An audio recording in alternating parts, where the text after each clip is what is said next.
Perfect. So yeah, thank you for the opportunity to speak with you today about my experience on I think it was a 28 Challenger Rural Leadership course. I'd like to thank the Society and particularly the Scholars Programme for enabling me to attend the course, which has been transformative for many people in the agricultural sector, including myself. First of all, I'm an agronomist and farm consultant. I graduated from Harper Adams, where I studied agriculture and farm business management. I worked on a year in a farm in Kansas for my placement year, and then spent 3 years in Western Australia working on a cropping farm, cattle station, and winery. And in my spare time, I have a few Exana sheep. So yeah, the Worshipful Company of Farmers formed in 1946, along with their agricultural business management course, which I'm sure many of you are familiar with.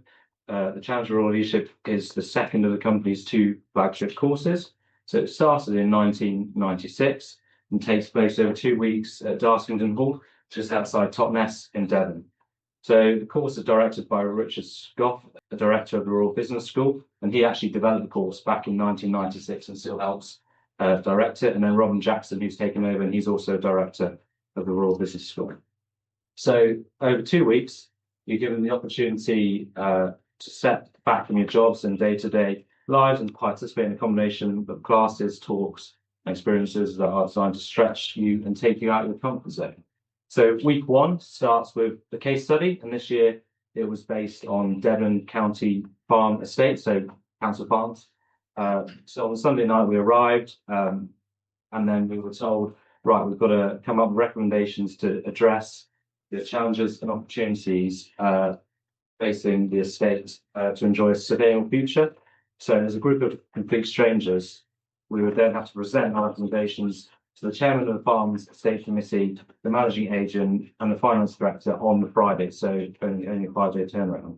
Difficult task considering the timescale and the 25 of us who had strong opinions on what the recommendations should be. And the first week we were interwoven with creative thinking and leadership training led by Peter Redstone, who started off his career with McKinsey and then became a dairy farmer and then founded the UK's first organic ice cream business.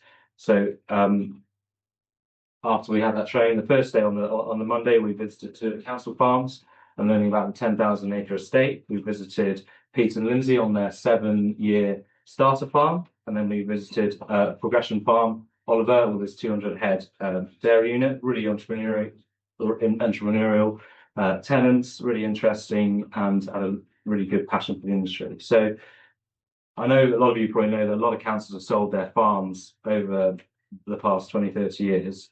And the 10,000-acre estate brings in about £500,000 in profit. And also every year they sell bits of strategic land to try to bolster the council's coffers. But we worked out if they sold the farm, maybe they'd get 120 million. And I wonder if anyone here could guess how long that would actually run Devon County Council for, if anyone's winning. It was 3 weeks. Yeah. And that's it like that. So that was basically our dilemma. That was obviously option B, sell it on the council for 3 weeks and then lose this great asset that's providing, obviously not for everyone, but for a small amount of people, great benefits. In amongst that, we had this thing called the Joys and Challenges, where we, throughout the 2 weeks, each member of the group had to present to the rest of them about the challenges that they faced, and it was really powerful and allowed us to get a really good understanding of each other on a deeper level. Many people really did open up, and it gave everyone a real appreciation that so many people have a lot going on in their lives below the surface. So after we presented our findings to the council, we then moved on to sessions on how to have difficult conversations, for example, on how to have conversations about succession planning in farming, or even ask your employer for a pay rise through a clear method. And then we also moved on to media training, really important in a world dominated by screens and podcasts.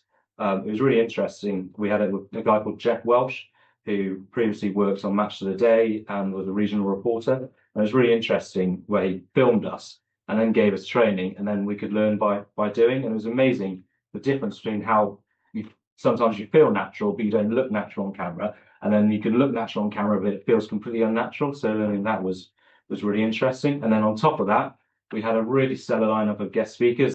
We normally would go in for dinner and then have the speakers talked to us after and probably end up swinging them into the bar until 10 o'clock in the evening. So we had Rachel, the NFU vice president, really inspirational speaker.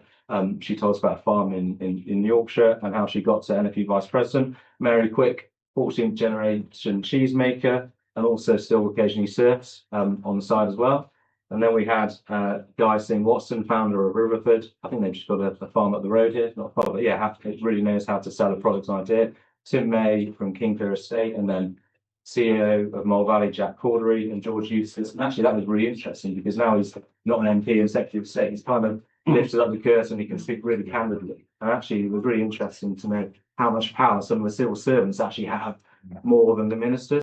So, as well as a fantastic a lot of training and speakers, what really made the course was the individuals. So, fantastic group from farmers, agents to the Crown Estate, and Dyson farm managers. We had Christian and Casper, who are amazing. So they all flew in from Poland. They worked for a company called Top Farm, and they were there participating in fluent English.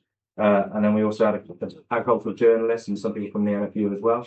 So a really nice mix of different people, but all based in the same industry. Of course, it's truly been life-changing. And the combination of topic speakers and interaction with the other delegates are two periods, which, trust me, feels like a lot longer than 2 weeks when you're there in it. Was absolutely fantastic. Allowed me to reflect on my career, understand the sort of person I am, and has really made a massive difference to me. So again, I'd like to thank the Society and the Scholars Committee, and applications for this course are available. There you go. End of July each year.